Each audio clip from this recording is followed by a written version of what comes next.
محمد صلوات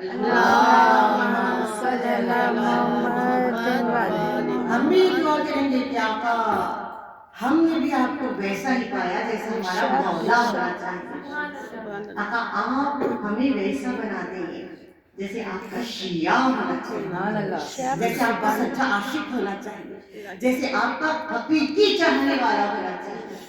آقا ہمیں بھی وہی معرفت عطا فرمائے کہ جو سینہ ابو ذر غفاری میں رواں دوائے. ہمیں بھی وہ عشق کا سمندر عطا فرمائے کہ جو میسم تمار کے سینے میں موجود ہے. ہمیں بھی وہ مودت عطا فرمائے کہ جو اما فضا کے سینے میں موجود ہے. آپ دیکھیں یہی وجہ ہے, یہی سبب ہے کہ جب ہم کربلا کو دیکھتے ہیں, جب ہم ان پرسنالٹیز کو دیکھتے ہیں اور ان کی شخصیات کو سمجھنے کی کوشش کرتے ہیں, تو ہم دیکھتے ہیں کہ یہ وہ ہستیاں ہیں کہ جو ہمیں کربلا سے جوڑتی ہیں, جو ہمیں جینا سکھاتی ہیں.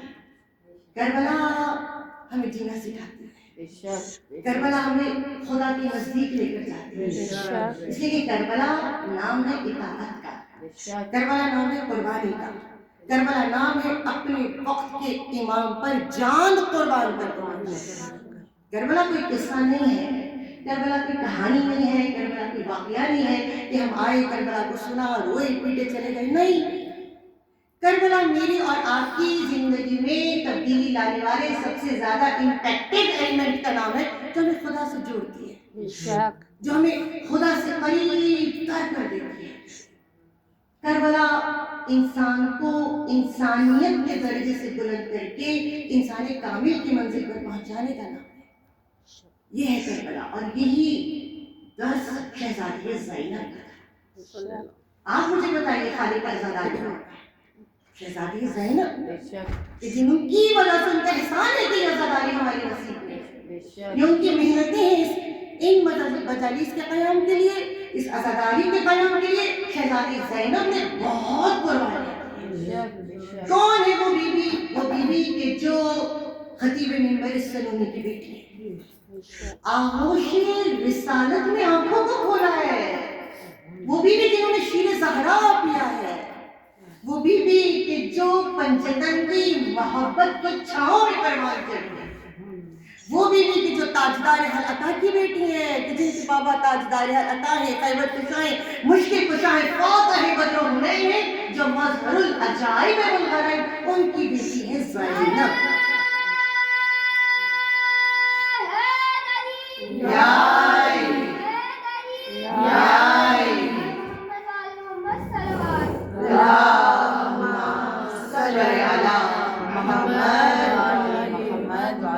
شہزادی نے بتایا کہ انسانیت کے درجے سے بلند ہو کر انسانی کامل کی منزل پر پہنچا کیسے جاتا ہے. آپ دیکھیں جب ہم میرے سامنے پڑھنے والی ماشاءاللہ بیٹھی ہیں, آپ جانتی ہیں جب ہم قرآن پاک کو پڑھتے ہیں تو ہم دیکھتے ہیں کہ خدا نے قرآن میں جو خطاب کیا ہے نا, وہ 4 طرح کے انسانوں سے, 4 طرح کے لوگوں سے خدا مخاطب ہے. پہلے وہ کہ جو انسان نما ہے, انسان نہیں کہا گیا, دکھتے انسانوں کی طرح ہے, چلتے پھرتے انسانوں کی طرح ہے, بولتے انسانوں کی طرح ہے. نہیں, انسان نہیں ہے, انسان نما ہے. آپ دیکھیں مولا کا خطبہ بھی ہے, اس کا ایک جملہ ہے, مولا فرماتے ہیں کہ جیسے میتیں بھی 2 طرح کی ہیں, جنازے 2 طرح کے, ایک چلتے پھرتے ایک لیٹے ہوئے. مولا تو ان لوگوں کو زندہ کنسیڈر بھی نہیں کر رہے جن کو خدا انسان نما کہہ رہا ہے. خدا نے قرآن میں کہا نا, بہت سے لوگ ہم لوگ کو آگے نہیں دیکھتے نہیں ہے, کان دیے سنتے نہیں ہے, دل دیے ان کے دل مردہ ہے, کون ہے؟ کہا وہ انسانیت کے درجے سے گر گئے. کون لوگ ہیں جن کو خدا انسان نما کہہ رہا ہے؟ وہ کہ جن کا ضمیر مر گیا, جن کی فکر مر گئی, جن کا شعور مر گیا. کیا کہا؟ وہ انسان نما ہے. دوسرے درجے پر وہ کہ جو انسان ہے. تیسرے درجے پر انسانی کامل, اور چوتھا درجہ ہے انسانی اکمل کا. اس سے اوپر کوئی درجہ نہیں, فقط خالق کائنات کے ساتھ ہے. اب میں اور آپ کربلا ہیں, میں نے اور آپ نے بھی تو اپنا احتساب کرنا ہے نا کہ ہم انسانیت کے کون سے درجے پر ہیں, ہم کس کیٹیگری میں ہیں, وہ کون سا پیمانہ ہے, وہ کون سی کسوٹی ہے جو ہمیں بتائے گا کہ ہم انسانیت کے کون سے درجے پر ہیں. مولا سے پوچھا, مولا کیسے پتا چلے؟ کہا دیکھ لو اگر تمہارا نفس لوامہ زندہ ہے تو تم انسان ہو، نفس لوامہ مر جائے تو سمجھ جاؤ انسانیت کے درجے سے گری۔ میں کہوں گی مولا نفس لوامہ ہے کیا؟ جواب ملے گا ملامت کرنے والا نفس۔ گناہ ہو گئے نا تو اندر سے آواز آئے، ندامت ہو، ہم سے غلط، معصوم اپنے سے کوئی بھی نہیں، سب بنے گا ہے، سب سے خطا ہوتی ہے، لیکن گناہ کے بعد جو ندامت ہے نا، احساس ندامت، یہ بہت بڑی بلیسنگ ہے اللہ کی، بے شک بے شک، یہ بہت بڑی نعمت ہے، اس لیے کہ یہ وہ احساس ہے کہ جو انسان کو گناہوں کی دلدل سے نکال کر توبہ کے رستے پر ڈالتا ہے۔ کہا دیکھ لو اگر تمہارے نفس لوامہ زندہ ہے تو تم زندہ ہو، اگر نفس لوامہ مر گیا انسانیت کے درجے سے گر گئے۔ تیسرا درجہ کس کا ہے؟ تیسرا درجہ ہے انسانی کامل کا، چوتھا درجہ انسانی اکمل۔ بہت مختصر کر کے فقط ایک جملے میں اگر میں سمیٹوں تو آپ اس بات کو اس طرح سے سمجھیے کہ مولا سے پوچھا انسانی کامل میں اور انسانی اکمل میں کیا فرق ہے؟ کہا انسانی کامل میں اور انسانی اکمل میں وہی فرق ہے جو مالک اشتر میں اور مولا متقیان میں، وہی فرق ہے جو جناب رسول خدا اور جناب سلیمان فارسی میں ہے۔ یا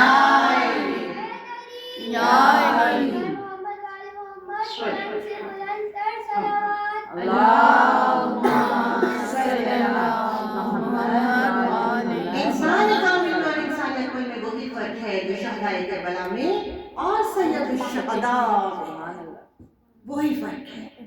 اور یہ عزاداری ہمیں انسان کامل، انسانیت کے درجے سے بلند کر کے انسان کامل کی منزل تک پہنچنے میں مدد دیتی ہے، جس کے لیے بی بی زینب نے بہت قربانی دی ہے۔ حاتم بن شہزادے کا مجلس ہے، میں ایک فکر آپ کی سماعتوں کی نظر کرنا چاہتی ہوں، ایک سوال آپ سے پوچھنا چاہتی ہوں کہ منزل مسائب میں ہم بار بار سنتے ہیں کہ جناب زینب نے 36 شہروں کا سفر پیدل طے کیا، ہاں سنتی ہیں نا منزل مسائب میں۔ ابھی میں آپ سے پوچھوں کیا وجہ تھی، کیا سبب تھا کہ بی بی نے 36 شہروں کا سفر پیدل؟ لیکن ہم سنتے تو ہیں، سننا بھی آسان ہے، پڑھنا بھی بہت آسان ہے۔ شہزادی زینب سے پوچھے 36 شہروں کا سفر پیدل طے کرنا آسان نہیں ہے، کیا وجہ تھی کہ بی بی نے 36 شہروں کا سفر پیدل طے کیا؟ بی بی کے لیے مشکل تھا، آنکھ کا اشارہ کرتی کربلا کا منظر پلٹ کے رکھ دیتی، ہاں کس باپ کی بیٹی ہے؟ اس باپ کی بیٹی ہے کہ جس کے چشم ابرو کے اشارے پر پوری کائنات کا نظام چلتا ہے، اس کی بیٹی کا نام ہے زینب۔ یا علی یا علی یا علی مدد حق ہے، محمد و آل محمد بلندتر صلوات۔ اللہم صلی علی محمد و آل محمد وعجل فرجہم۔ بیوی کے لیے کربلا کا منظر پلٹنا مشکل نہیں تھا، اور بیوی تو بیوی ہے، حیدر کرار کی بیٹی ہے، شیر زہرا کی ہے، ان کے گھر کی کنیز کو یہ مقام حاصل تھا۔ اما فضا کو یہ اختیار تھا، وہ چاہتی وہ کربلا کا منظر پلٹے۔ آپ جانتے ہیں کہ اما فضا کسی معمولی ہستی کا نام نہیں ہے، جس کو حسنین جیسے اماموں نے ماں کا درجہ دیا ہو، ماں کہا ہو، جس کو مولا کائنات نے اپنی بہن کہا ہو، وہ بیوی کہ جو بولتی ہے تو قرآن کے انداز میں، جو بات کا جواب بھی قرآن کی آیتوں کے حوالے سے دیتی ہے، بڑا مقام۔ یا علی یا علی اللہم صلی علی محمد و آل محمد وعجل فرجہم۔ تو وہ چاہتی تو وہ کربلا کا منظر پلٹ دیتی۔ ایک واقعہ ذہن میں آ گیا تو پڑھتی چلوں، آپ مجالس میں بار بار سنتی رہتی ہے کہ مقام اما فضا یہ ہے کہ آپ جانتی ہیں کہ جب ایک مرتبہ جناب قمر گھر آئے تھے اور آ کر دروازے پر دستک دی تھی اور پوچھا تھا کہ فضا بتاؤ میرے آقا مولا ہے، بڑی بے نیازی سے جواب دیا کہ مولا تو ہے ہی۔ کہا کہاں گئے؟ کہا وہ تو آسمان میں ملائکہ کو رزق تقسیم کر رہے ہیں۔ پیغمبر نے سنا گئے، دیکھا سامنے سے آقا آ رہے، اب جو مولا کو دیکھا تو کہا آج فضا کی شکایت ضرور کروں گا۔ فضا خود کو زیادہ سمجھنے لگی، اب مولا تو مولا ہے، کمبر کی آنکھوں میں دیکھا کہ کہنا کیا چاہتا ہے۔ کہا کمبر کیا ہوا؟ کہا میں گھر گیا، فضا نے کہا تو زمین پر ہے ہی نہیں، آپ تو آسمانوں میں ملائکہ کو رزق تقسیم کرنے گئے، مولا نے قمر کی آنکھوں میں دیکھا اور دیکھ کر کہا قمر کا کوئی شک ہے؟ شک نہیں ہے، لیکن اس وقت فیضا نے مجھ سے ایسا کیوں کہا؟ مولا نے بس اپنا دست امامت قمر کی آنکھوں پر پھیرا، کہا قمر ذرا آسمان کی طرف تو دیکھو۔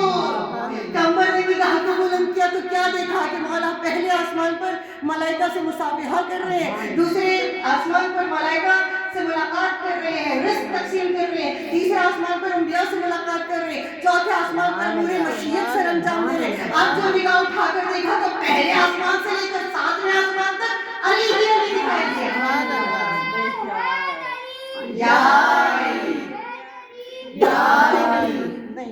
جو کل کا مددگار ہے، جو ہے در قرار ہے، ہم کو بھی اس سے پیار ہے، کہو نعرہ علی، کہو نعرہ علی، نعرہ حیدری، پر محمد و آل محمد صلوات۔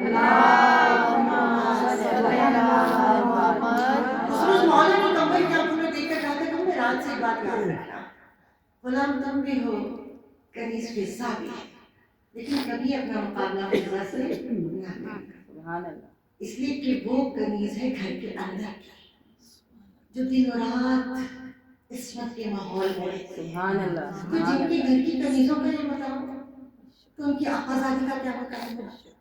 تو شہزادی بات نہیں کری تھی کہ شہزادی اگر چاہتی آنکھ کا اشارہ کرتی کربلا کے منظر کو الٹ کر رکھ دیتی، لیکن بی بی نے یہ سفر کیوں طے کیا؟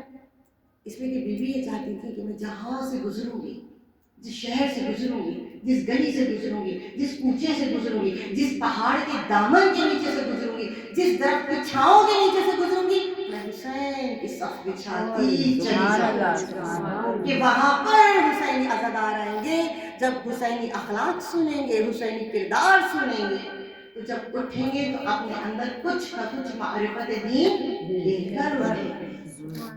یہ ہے پیغام شہزادی زینب کا، وہ شہزادی کی جن کی پوری زندگی اللہ کی رضا کے لیے گزری۔ آپ جانتے ہیں کہ جب گئی ہیں شہزادی ابن زیاد کے دربار میں تو ابن زیاد نے ہنس کر ایک جملہ کہا اور جناب زینب کی طرف دیکھ کر کہا تھا کہ آپ نے کربلا کو کیسا پایا، کیا دیکھا کربلا؟ اب جناب زینب کا جواب جو قیامت تک کے لیے یزیدیت کے منہ پر تماچا ہے، وہ بیوی کے جنہوں نے سر اٹھایا، ملاؤن کی آنکھوں میں آنکھیں ڈال کر دیکھا اور ایک مرتبہ کہا تھا وَمَا رَمَيْتَ إِلَّا جَمِيلًا، میں نے کربلا میں سوائے حسن کے، سوائے جمال کے، سوائے زیبائی کوئی کچھ دیکھا ہی نہیں۔ ایسا جواب تو یہ کی بیٹی ہی دے سکتی ہے۔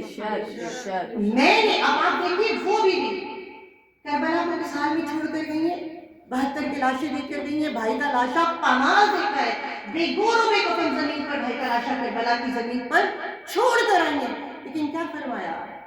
میں نے کربلا میں سوائے زیبائی کے کچھ دیکھا ہی نہیں۔ وہ کون سے ایسے لینسز ہیں، وہ کون سا ایسا شعور ہے جسے شہزادی زینب کربلا کو دیکھ رہی ہے؟ اور ہمارے سامنے وہ جملہ بھی ہے مولا حسین کا، جو وقت آخر مولا حسین نے بہن سے کہا تھا کہ زینب خیال رکھنا، مصیبتیں بڑھتی جائیں گی، زینب مصیبتوں کا آغاز ہو رہا ہے، مشکلات بڑھتی چلی جائیں گی، زینب کسی بھی لمحے میں کوئی ایسا جملہ تمہاری زبان سے نہ نکلے جو تمہارے مقام کو ذرہ برابر بھی کم کر دے۔ اور ہم نے دیکھا جتنی مصیبتیں بڑھتی گئیں، جتنی تکلیفیں بڑھتی گئیں، اتنا صبر بڑھتا گیا، اتنا شکر بڑھتا گیا، اتنے سجدے بڑھتے چلے گئے۔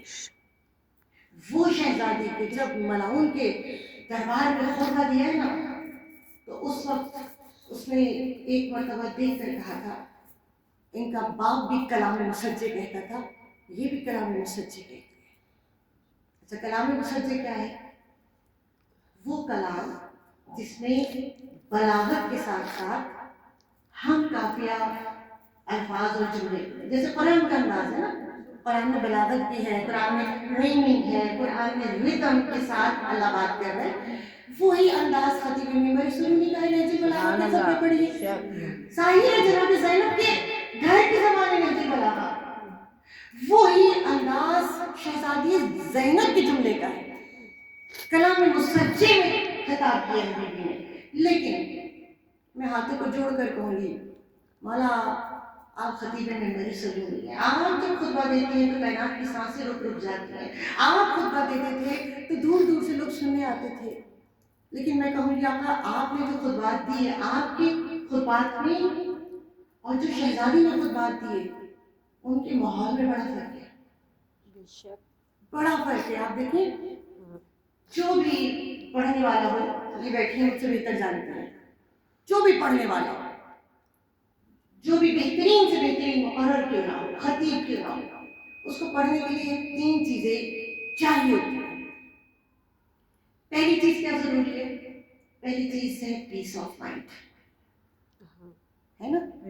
اگر ذہن منتشر ہے، اپسیٹ ہے، تو کوئی تقریر نہیں کر سکتا. دوسری چیز جو چاہیے ہوتی ہے وہ ہے سننے والا مجمع. آپ سننے پر آمادہ ہیں تو میں پڑھ رہی ہوں نا. اگر میرے سامنے آپ میں سے 2-3 عورتیں کھڑے ہو کر اونچا اونچا بولنے لگے، میں یہاں پر تقریر نہیں کر سکتی. تیسری چیز جو چاہیے ہوتی ہے وہ ہے فزیکل فٹنس. اگر میری دانت میں بھی تکلیف ہے، درد ہے نا، میں نہیں پڑھ سکتی. ہم شہزادی کی زندگی کو دیکھیں اس ماحول میں خطاب دی ہے. اگر ہم پیس آف مائنڈ کی بات کریں تو وہ بیوی جو کربلا میں اپنے پیاروں کے عاشق چھوڑ کر آئی ہے، اس کی ذہنی کیفیت کیا ہوگی ہم تو اندازہ بھی نہیں لگا سکتے ان کی تکلیف ہوگا. اگر ہم ماحول کی بات کریں تو کون سے لوگ تھے وہاں؟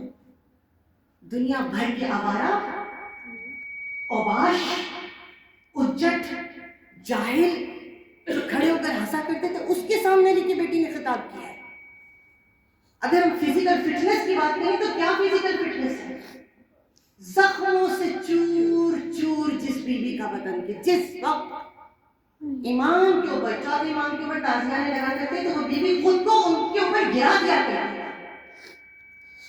جب پتا چلتا کوئی بچہ گر گیا ہے اور بچے پیچھے سے پکارا کرتے اماں میں گر گیا، وہ بیوی خود کو بندے ہاتھوں ناکے سے زمین پر گراتی ہے.